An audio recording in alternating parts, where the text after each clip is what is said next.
নাম মনোয়ার হাসান জীবন, তবে সবাই চেনে লেদু হাসান নামে। মোহাম্মদপুর আদাবরে চাঁদাবাজি, জমি দখল, কিশোর গ্যাংকে মদত দেয়া, মাদক কারবার, লুটপাট হেন কোনো অপরাধ নেই যা তিনি করেন না। একাত্তর টেলিভিশনের অনুসন্ধান চলাকালে তথ্য প্রমাণ পেয়ে আবারও তাকে দল থেকে বহিষ্কার করেছে বিএনপি। দেখুন আশিক মাহমুদের অনুসন্ধান।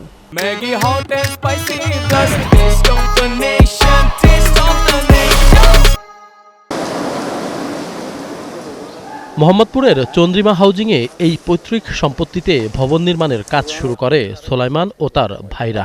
এর জন্য নির্মাণ করা হয় ৫ ফিট উঁচু সীমানা প্রাচীর।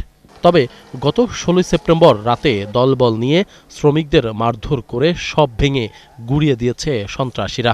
ভুক্তভোগীদের অভিযোগ, চাঁদা না পেয়ে লেদু হাসান দলবল নিয়ে তাণ্ডব চালায়।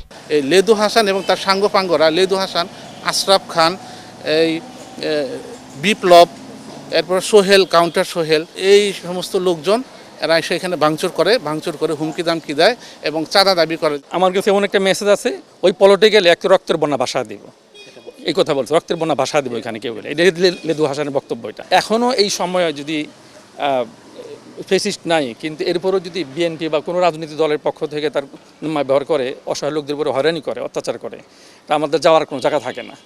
এই ঘটনায় মোহাম্মদপুর থানায় লেদু হাসানকে প্রধান করে ৬ জনের নামে মামলা হয়েছে। এমন একটি দুটি না, ভুরি ভুরি অভিযোগ রয়েছে লেদু হাসানের বিরুদ্ধে। এই ঘটনার একদিন আগে ১৫ই সেপ্টেম্বর আদাবরের এই যুবককে বেধড়ক পেটায় লেদু হাসানের সন্ত্রাসী বাহিনী। মিলন নামের এই যুবকের দাবি, অটোরিকশার গ্যারেজ থেকে ১০ লাখ টাকা চাঁদা না দেয়ায় পেটানো হয় তাকে।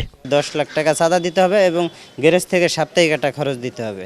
যদি না দেই, নেক্সট টাইম লেদু হাসান নিজে আইসা ওখানে গুলি করবে আমারে, এই ধরনের হুমকি দিয়ে গেছে এবং মারধর করে গেছে। মারছে লেদু হাসানের লোক পাঠাইছে, সাগর আসছিল এই সাইডে, সাগর, আকবর আর তালুকদার আরও অন্য লোকজন আইসে। আমি এলোপাতার ইন্ডিয়া মারধর করছে, তো আমি অজ্ঞান হয়ে গেছিলাম। এই ঘটনায়ও আদাবর থানায় লেদু হাসান ও তার বাহিনীর বিরুদ্ধে অভিযোগ দেয় ভুক্তভোগী।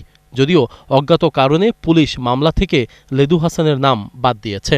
এই ঘটনায় তার অন্যতম সহযোগী সন্ত্রাসী আকবর গ্রেপ্তার হয়েছে।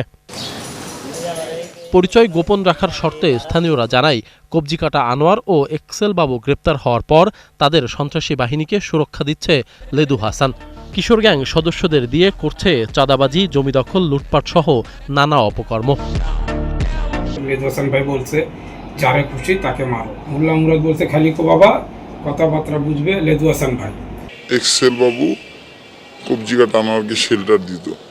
এক্সেল বাবু অ্যারেস্ট হয়ে যাওয়ার পরে বিগত দিন যতদিন এই অপরাধ জগৎটা চলতেছে, সম্পূর্ণ এর যারা এই কার্যক্রমগুলো ঘটাচ্ছে এদেরকে শেল্টার দিচ্ছে লেদু হাসান।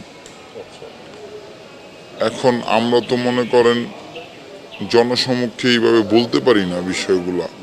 লেদু হাসান এই সাম্প্রতিককালে যেটা দেখা যাচ্ছে যে মোহাম্মদপুর, আদাবর, শেরেবাংলা সহ উনি পলিটিক্যাল একটা সাপোর্ট তো অবশ্যই পাচ্ছে এবং এই প্রভাবগুলো খাটিয়ে উনি এই কিশোর গ্যাংগুলো মেনটেন করতেছে। এসব অভিযোগের কিছু তথ্য প্রমাণও একাত্তরের হাতে এসেছে। চাঁদা না পেলে মোবাইলে মানুষকে গালিগালাজ, হুমকি দেয়া, এমনকি থানায় গিয়ে বিচার প্রার্থী নারীকে অকথ্য ভাষায় গালিগালাজ করা তার নিত্যদিনের কাজ।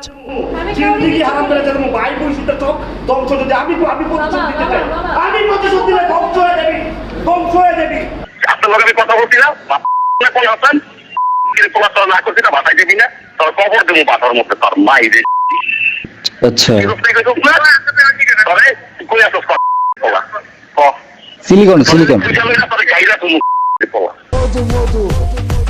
এখানেই শেষ না।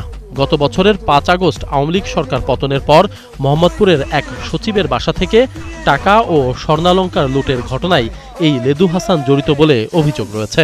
লুটের সেই স্বর্ণ গায়ে জড়িয়ে টিকটকও করতে দেখা গেছে লেদু হাসানকে।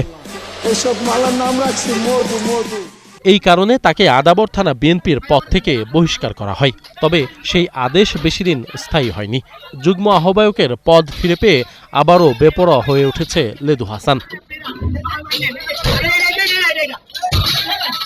এ নিয়ে একাত্তর টেলিভিশনে অনুসন্ধান চলাকালে তথ্য প্রমাণ যাচাই বাছাই করে আবারও তাকে দল থেকে বহিষ্কার করেছে বিএনপি।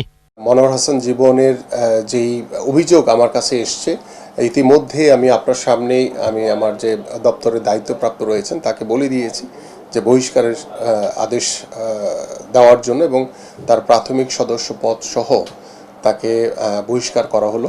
এবং আশা করি যে এই বহিষ্কারের মাধ্যমে ওই এলাকায় জনজীবনে কিছুটা হলো স্বস্তি ফিরে আসবে। পুলিশকেও আহ্বান করব, যেহেতু তার বিরুদ্ধে মামলা হয়েছে, দ্রুত তাকে আইনের আওতায় এনে তাকে অবশ্যই বিচারের কাঠগড়ায় দাঁড়াতে হবে। তাকে গ্রেপ্তারের বিষয়ে কি ভাবছে পুলিশ, প্রশ্ন ছিল তেজগাঁও বিভাগের ডিসির কাছে। লেদু হাসান, তার বিরুদ্ধে আমরা অভিযোগ পাচ্ছিলাম না। তো রিসেন্টলি আমরা মোহাম্মদপুর থানায় একটি তার বিরুদ্ধে চাঁদাবাজির অভিযোগ পাই।